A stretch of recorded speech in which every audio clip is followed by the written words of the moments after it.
My name is Patrick Callahan. I actually work for a company called Pelsis, and I'll be here next Tuesday again for lunch with you. And so I brought some of the Pelsis stuff. I wanted to talk to you about Biosensory. It's a company that I actually worked with and then consulted with a number of years ago, and we developed and launched the best bed bug product in the world that nobody's buying. And there's a little story behind it. It was a classic launch and failure of a tremendous product. There was a manufacturing issue with the valve that handles the CO2. They did a recall and then refurbished all the units. And after the initial issues, it never really took back off. The owner of the company, the inventor of the devices, Jim Nolan, was an engineer. And I believe he was so upset that his baby was damaged, and that the industry didn't accept it even after the return. And he never really recovered from that mentally, and then obviously he died. So Jim passed, and the company turned to the employees, and they're all actually there's 5 people that make up Biosensory. Gary Bush, who was the CFO, is now the president of the company. There's a customer service person, and there's an engineer. There's a salesperson. I think there's 5 people in the company. They're up in Connecticut, a small little office. They are owned partly by the state of Connecticut. It was a think tank kind of venture capital situation from the University of Connecticut, state of Connecticut. And they really focus on insect pests that seek a blood meal. So if you ever call Biosensory, you'll hear the answer is the global leader in biting insect technology. So insects that seek a blood meal is their target pest, their target market. And that being mosquitoes and bed bugs. So mosquitoes was really their core of their business up until 10 years ago when bed bugs came back into the U.S. market and certainly in the world market. And there's probably a PhD thesis in the making as to why bed bugs came back after being eradicated after World War II. And there's lots of speculation, lots of theory as to how and why bed bugs returned. So the interesting thing from a biology standpoint, and I know that all of you get calls from customers, and you've got to try to hold their hand over the phone and try to help them. With blood-sucking pests, mosquitoes or bed bugs, these animals are driven to find a blood meal. That's how they survive, that's how they feed, and that's how they reproduce. And the way they find a blood meal is a warm-blooded animal, a mammal. And the one thing that all mammals have in common is respiration and metabolism. So mosquitoes, for instance, have been shown to find or can track on carbon dioxide what we exhale. We inhale oxygen, and then we exhale carbon dioxide as part of the metabolism. They can track on CO2 from about 100 yards. Some people say it's more, some people say it's less. But 100 yards is a good number. And that's pretty long distance where a mosquito can, in the air, they can detect carbon dioxide.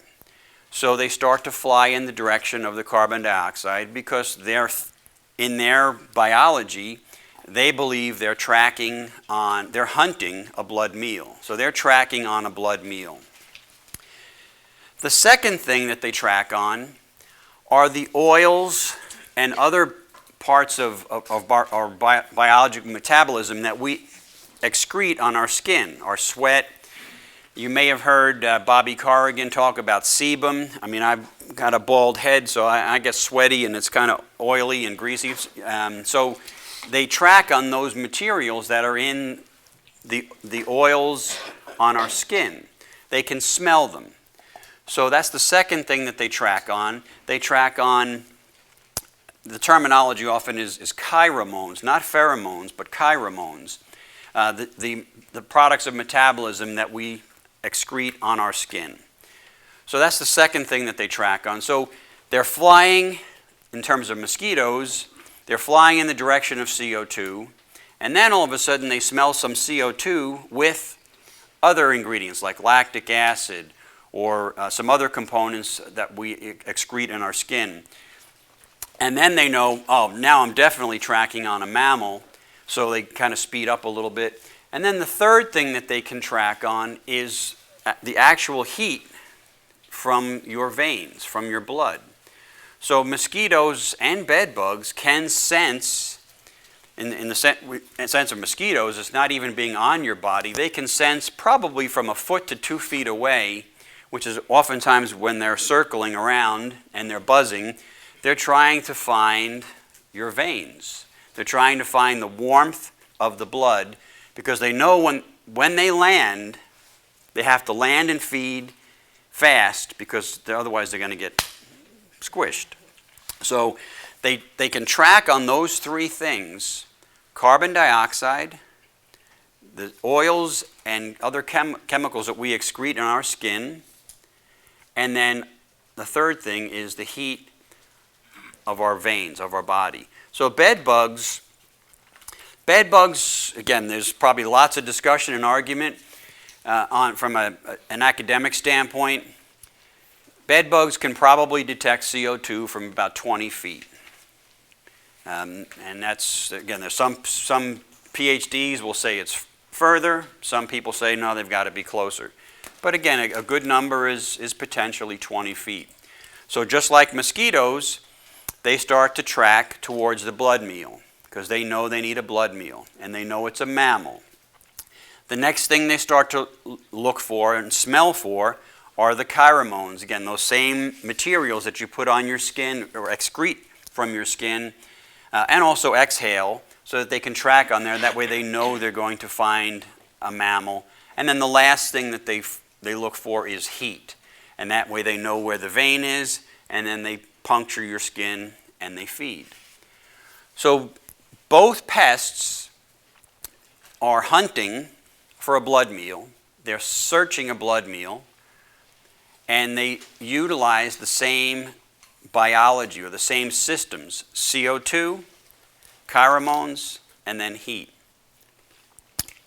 So we've got Biosensory produces a couple of different products for mosquito control.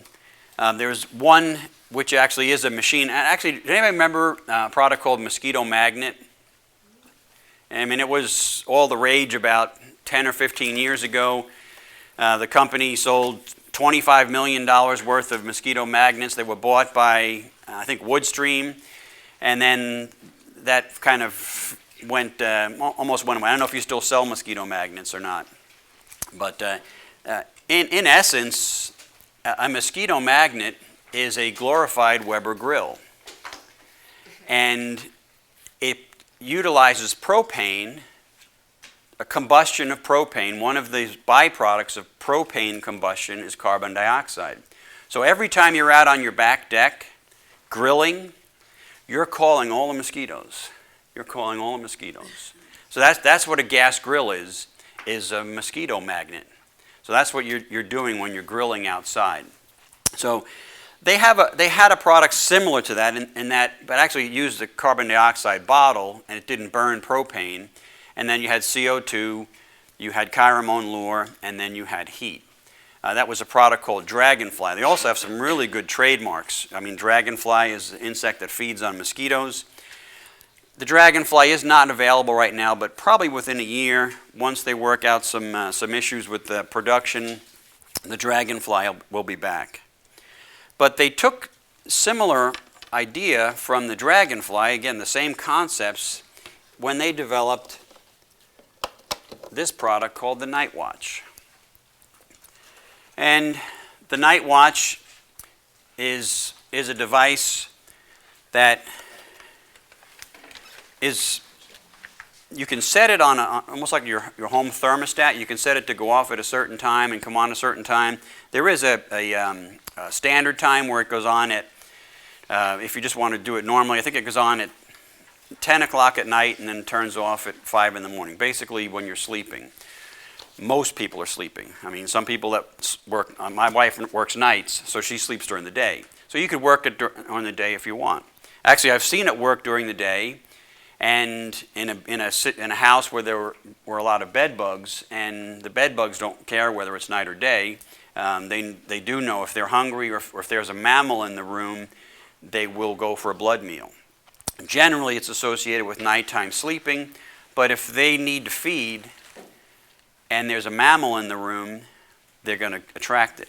Well, honestly, that's what this is. This is a mammal. It's a fake mammal. It produces carbon dioxide about the same level as a child or a dog. Believe it or not, all of the CO2 bottles in North Georgia were sold out. Somebody said there must have been a paintball tournament or something this weekend. I don't know. Anybody a paintball enthusiast in here? But, I mean, Dick's Sporting Goods and Academy, they were all sold out. But you get a 20-ounce carbon dioxide bottle, and again, you get it at Dick's Sporting Goods or a paintball store. You used to be able to get it at Lowe's, but Lowe's didn't have any either. But the CO2 bottle gets put in the side. It does not come with CO2, so the customer has to go buy CO2. You turn it on, and this machine starts to breathe. It exhales about 50 cc's of carbon dioxide every couple of seconds, and it mimics you and I, or a young child, breathing, exhaling, which also, that pulse of CO2 also tells the insect, the bed bug, that it really is an animal breathing. So the pulsing of CO2 is also important. So you have the CO2, which then bed bugs start to track.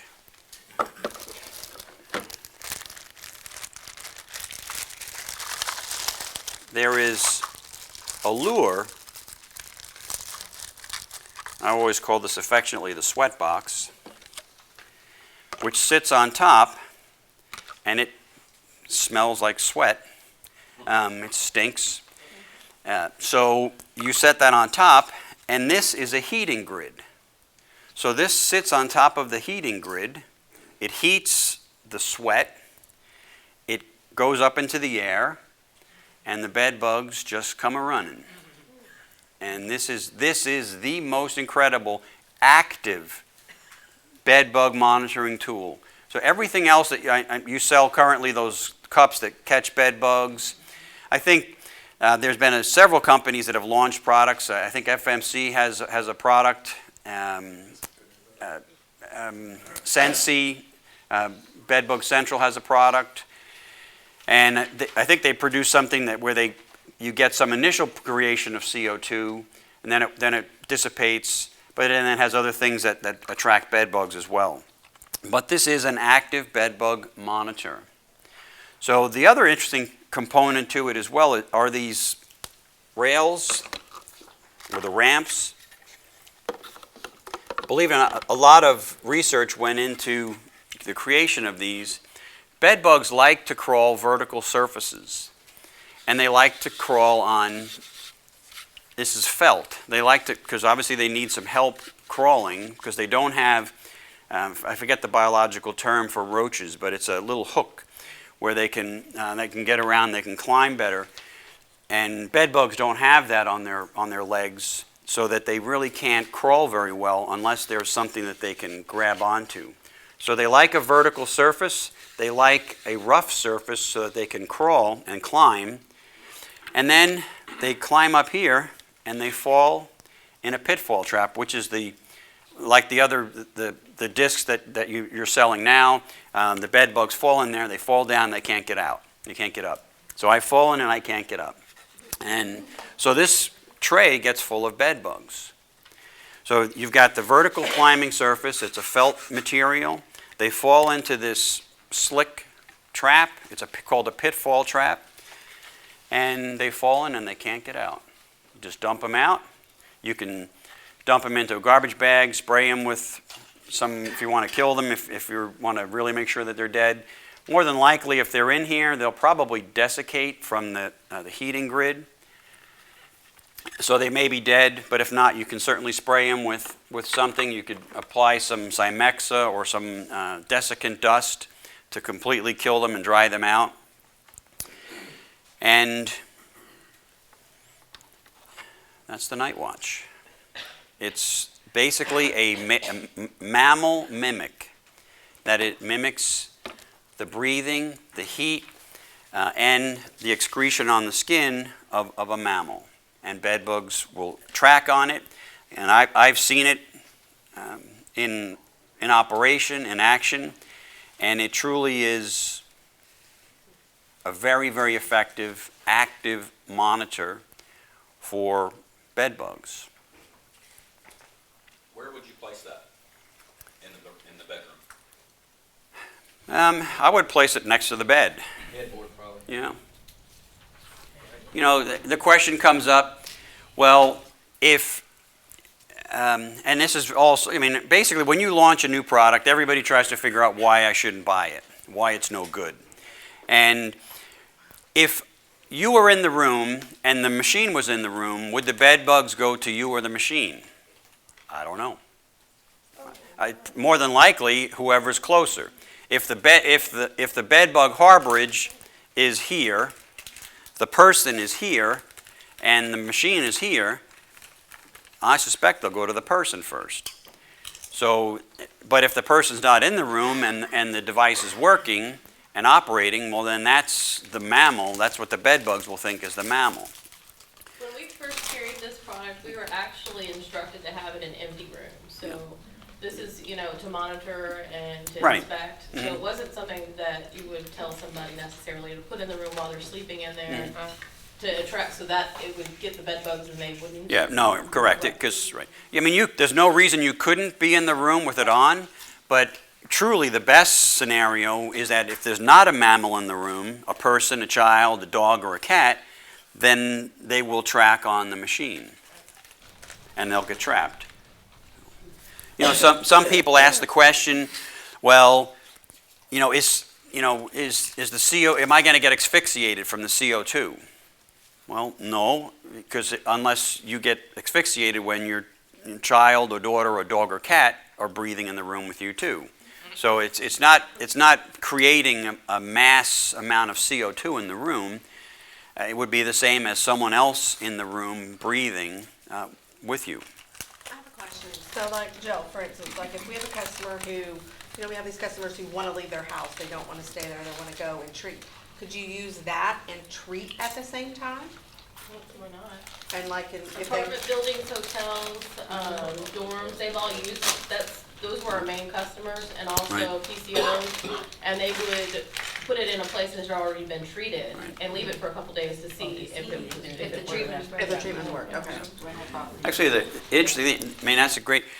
One of the first meetings I was ever in, it actually was I think the first ever bed bug meeting. It was out in California, and there were people from I just said it, from a university in California, and they were there, and they were thinking of getting dogs, monitoring dogs, and basically it costs $80,000 because you have to hire a person. Plus the dog, so they were looking at $160,000 to $200,000 expense to monitor the dorms with bed bugs with the dogs, and then the other issue that came up was the price point on the night watch is anywhere between $300 and $400, but which got a lot of pushback in the industry, but the people at Stanford said, holy mackerel, we could buy a pallet of these things one time, not every year, and just put them in the dorms. And we just saved $200,000. And we didn't pay anywhere near that for these machines. So it's always like, some people say, oh, that's too expensive. I'll just buy a little glue board and put it out. Yes, you can put a glue board out, and it will catch some bed bugs. This is an active monitoring machine. And when you're looking at an organization like a hotel, a university, a campus, if they are thinking about making an investment, in that case they were going to hire people to bring in the bed bug sniffing dogs, they were looking at an expense of $200,000 per year. And they just said, well, that's an easy decision. So not everybody is going to be in that kind of situation. The flip side, when folks are going back to school or in school or whatever, this would be an interesting device, and I've always kind of thought of it from the other thing, is that, number one, you could put that in someone's dorm room, and that would be certainly the littlest, the smallest investment. If your son or daughter had bed bugs in their room, then you have free tuition and board for however long you want. So, yeah. So it's an interesting perspective, is that if you may cost a little bit, but number one, you're going to protect your son or your daughter or your friend or whatever that's in college. But if you did find bed bugs in the campus, number one, you have a trap that has the specimen, and then you go over to the university and say, we need to talk. So How long does a can of that CO2 last? about 5 days. Yep, about 5 days. They were looking at a manufacturer of CO2 bottles to go to a 32-ounce size, and so then that'll last you over a week. But the 20-ounce bottle, generally about 5 days. And how many hours each day would you be running it? I think it's 6 or 7 hours.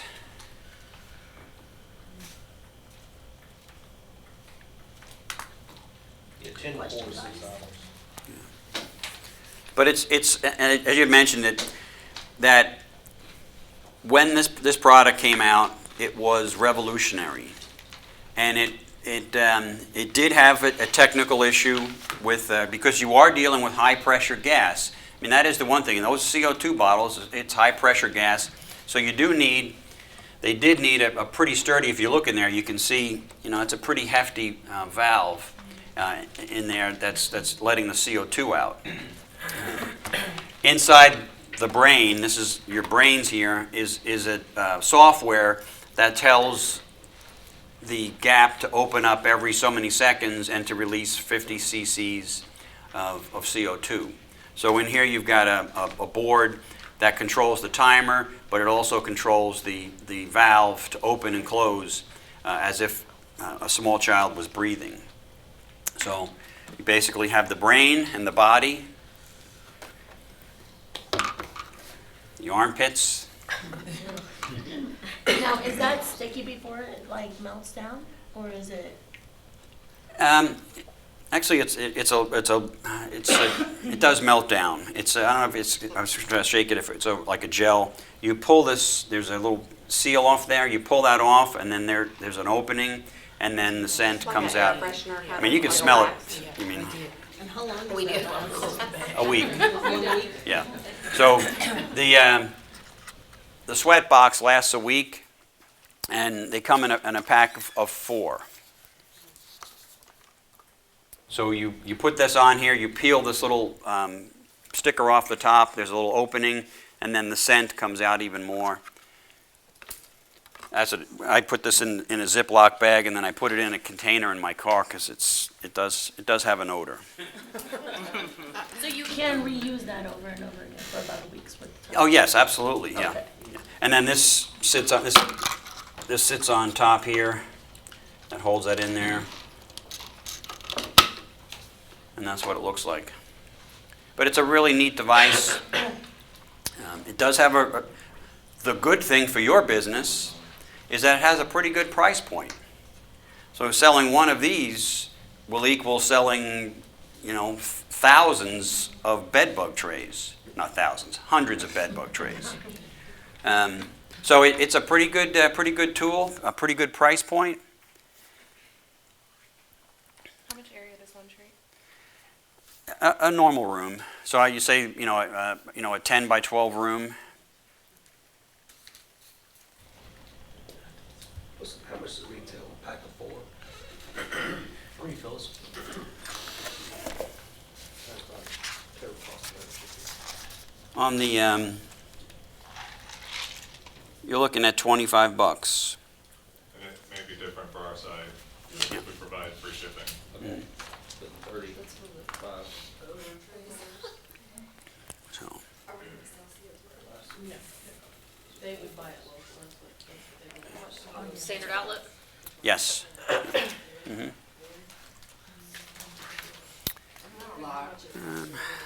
Let's see, what else am I forgetting to tell you? But again, It's a specific use. So you only get 4 weeks out of a pack of 4? correct, a month, yes. Right, okay. Yeah. So I'm trying to figure out the total cost if I understand. Yeah. I think motels, hotels, extended stays would be a pretty big fit. Mm-hmm.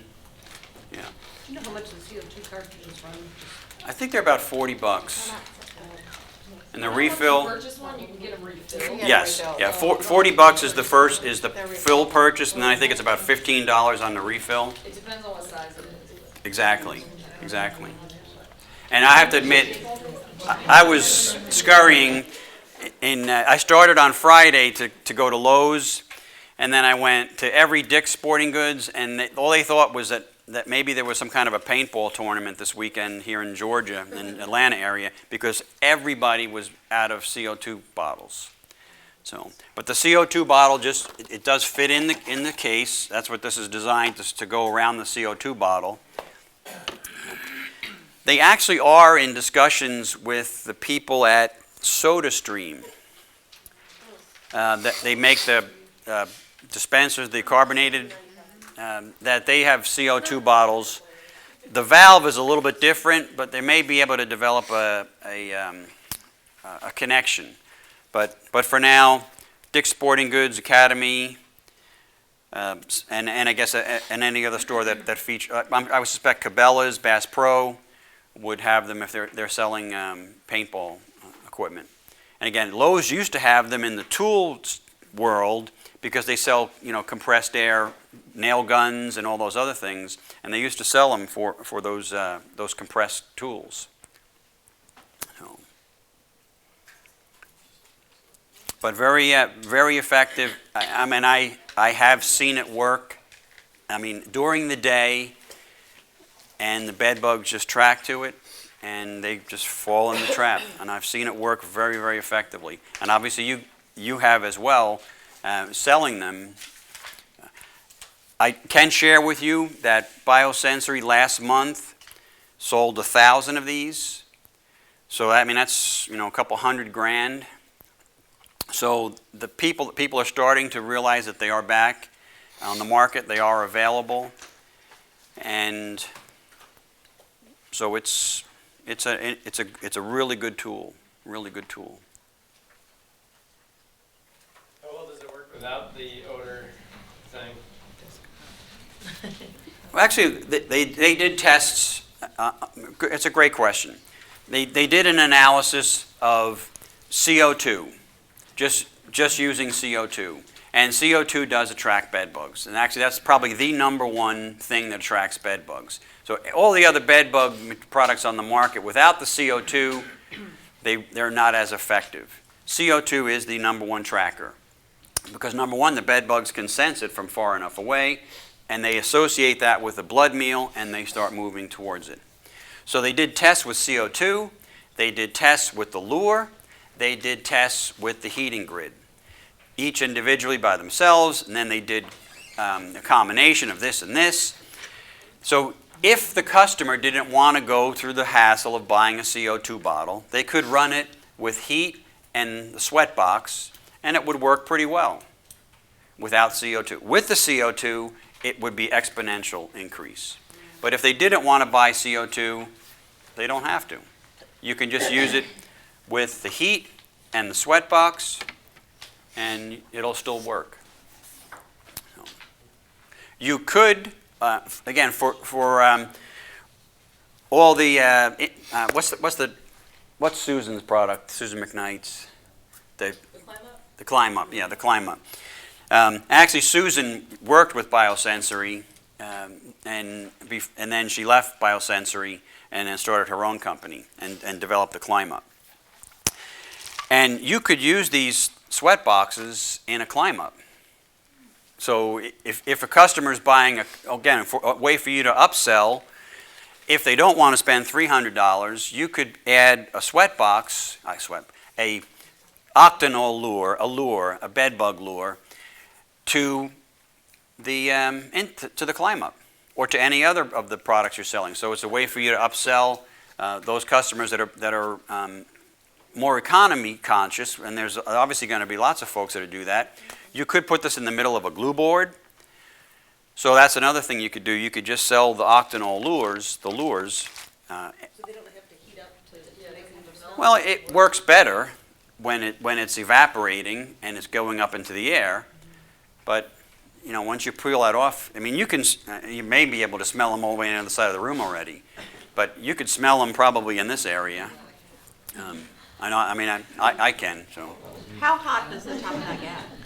it's 98.6. So it's just that basic body Yeah. temperature. Yeah. So good question. You're not going to get burned, but it'll feel warm. But it gets to 98 to body temperature. That's also the brain runs the heating coils so that they get to 98, 99. So does the whole thing heat up or just the top? Just these lines. Just the lines? Yep. That's the heating grid. Yep. But again, you could use it without CO2, just with the lure and the heat. You could sell the lures to your customers that are economy conscious, that just want to buy the Climb Ups or glue boards, and you could make them work better. Can So- you turn it on and off without the timer, or do you have to use the timer for it to turn on and off? Yes. Well, actually, when you plug it in and it'll come on. Yeah. I know it says you have to set the clock, but, Right. and then it's already pre-programmed. Yes, If you want to change that, do you change the clock? Yes. So if you wanted to trick the machine to come on at a different time, you just Yeah. change the time. But it's not gonna stay on continuously. Correct. No. Okay. It says 10 to 4. Yeah. So after 6 hours, it's gonna turn. It will turn off. Yes. But if you wanted it to go off during the day, you could just tell the machine that it's whatever time it is now. So you want it to go off. If someone is sleeping during the day, or if you want it to come on during the day, you just tell it the different time. West Coast time. Right. East Coast. I guess you can put them in there when you're not sleeping, like you were saying, to monitor, right? Yeah. Doesn't Well, that, have to obviously be while that's the you're best sleeping. time to do it. That's the best time to Yeah, do it. Okay. So, but in a hotel, in a dorm, on spring break, or in a school on Christmas break or spring break or any break where the kids aren't in school, that would be the perfect time to just be running them. And if they've got bed bugs in the locker rooms or whatever it is, they'll be able to detect them and monitor them.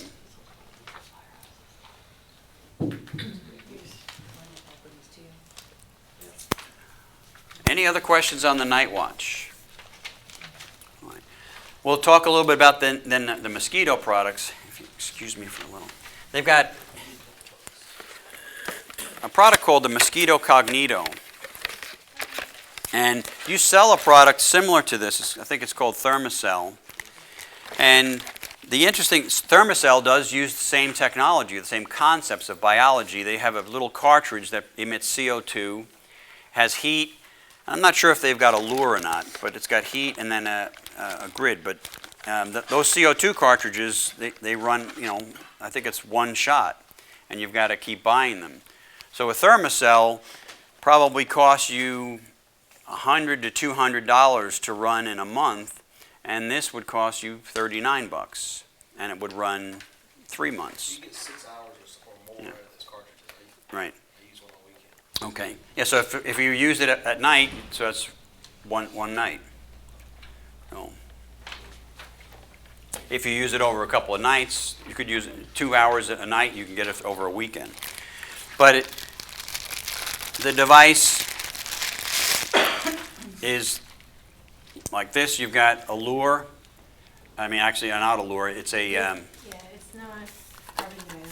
right. No, this is it, and that just kind of slides up in here, fits in, and it's a fan, which brings the scent into the air. And what the Cognito and the candle, they utilize a chemical called linalool. And in this instance, the linalool binds with the mosquito's chemoreceptors, and it blocks them from finding you. Remember I talked about how the mosquito tracks on the oils that are in your skin? Well, this binds with the ability for the mosquito to find you. So, any Harry Potter fans here? Me. This is a cloaking device. Harry Potter. Or any Star Trek fans? This is a cloak. This is your Romulan cloaking device. Oh, that's So, cool. mosquitoes can find you, and that is the technology. It doesn't kill the mosquitoes, but they can't find you. And so you have, in a sense, smoking, which is the candles, and non-smoking. So you have a smoking option and a non-smoking option. So this fits up in here, it turns the blower on, and it blows the linalool through the air. It comes with 1 cup, and batteries are included. So the batteries are included, and it's a neat little tool. Will one of those cover an entire yard? It won't. It'll basically, if you've got a patio table, it'll, yes, It says one device per 5 people. yeah. Adults. So if you've got a patio table, you put that on the table, that's it. If you've got 2 or 3 tables, you need 1 on each table. The candles, actually I use the candles more than mostly also for ambiance as well, but and they smell nice. But I put 4 candles on a patio. You put them on. Basically, you look to find which way the wind is blowing, and you want to put the candles upwind so that it blows through the area. And the same thing would be with the Cognito. If the wind is blowing this way, if you put it here, it's blowing all the material there. So you would move it upwind and place it. But with the candles, I put them, I buy, at the dollar store, you can go buy a little hurricane that looks pretty nice, hurricane cup, and you just put the candles in there, and it looks really nice, and you put them on the 4 corners of your patio, or if the wind is really blowing, you put all 4 of them upwind so that they're blowing through the area. It smells nice, and I use them all the time in my backyard, and they work really well. You will get a mosquito bite. I know my wife screams that, I thought these things, you don't get any mosquito bites. Well, you may get a mosquito bite, but it may get 1 versus 20. But it works pretty darn well. So I use them all the time. I actually use the 9-inch pillar, mostly because I think it's the best value. But there's a 9-inch pillar and a 6-inch pillar. Can everybody see the candles? Okay. So a 9-inch and a 6-inch pillar. They actually come in. Excuse me. Can you pass that to me? Yeah, they actually come in a votive size and a tin. And I think it might be interesting, and I think Jill and we had mentioned this, that whether you ever offer a vacation kit or a camping kit. I don't know if you read yesterday, very unfortunately, they've had the first birth in Puerto Rico with a child with microencephaly. And the CDC, actually today's AJC, was that Zika is going to spread throughout the U.S. They said there's just no way to stop it. And it may have been helped by Hurricane Matthew, who knows. But if anybody's going to the Caribbean, to South Florida, over Christmas, over spring break, they need to be buying packs of these to bring with them on vacation. with a lot of DEET as well. But you could do a vacation package with, 4 or 5 of these with a can of DEET, and maybe a couple of other products that you have in your portfolio, and put together a vacation package or a camping package. And the good thing about these tins is that they have a lid that you could put on them once, at night. Also, once you're flying back home, if you've used them, it won't be a mess. But the larger tins are probably better. The votive size is a 1-night use. This one is probably 2 or 3 nights. But they make it easy to travel, easy to pack. And again, you may or may not, depending upon your strategy, put together some type of a vacation kit. But I think it could be a good seller for you.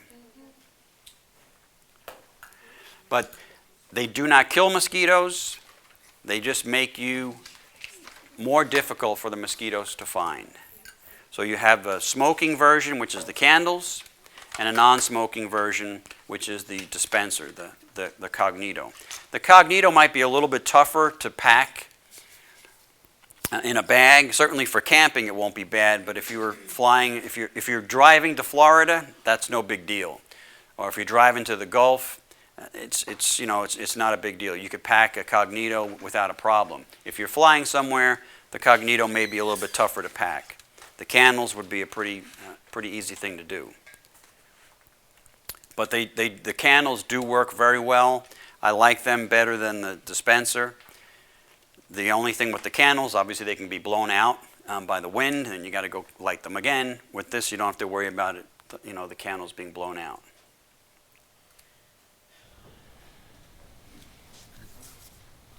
Questions?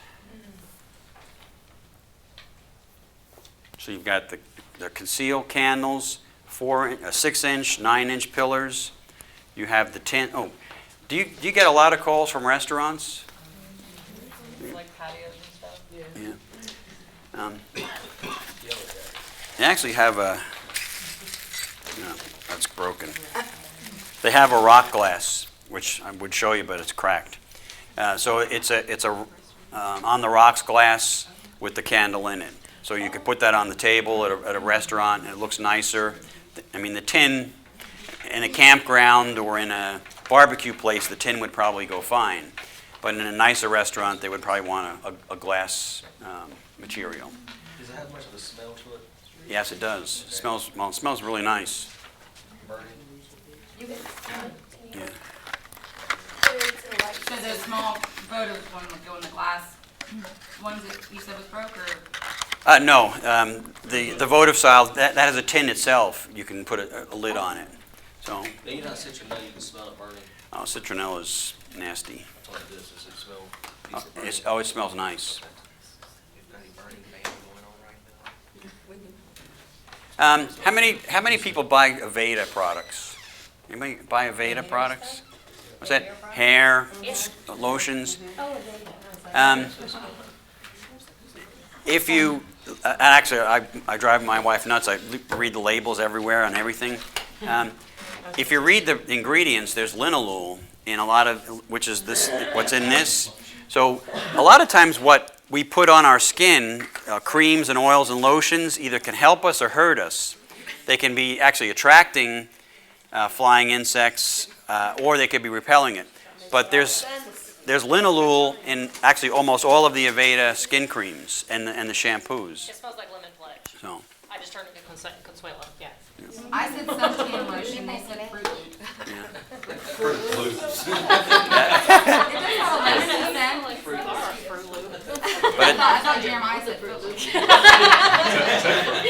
But he said Fruit Loop. Yeah. So it smells really nice burning. And so the candles, I said, personally, I like them better than the dispenser, but they both work pretty well.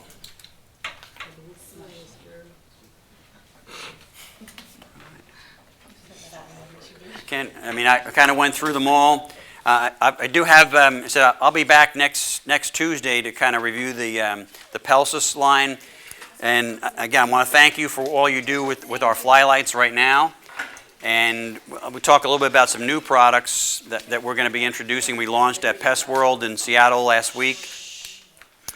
And so we'll kind of go through all those things next Tuesday. Thank you. And if you think of anything between now and then on these products, just ask next week.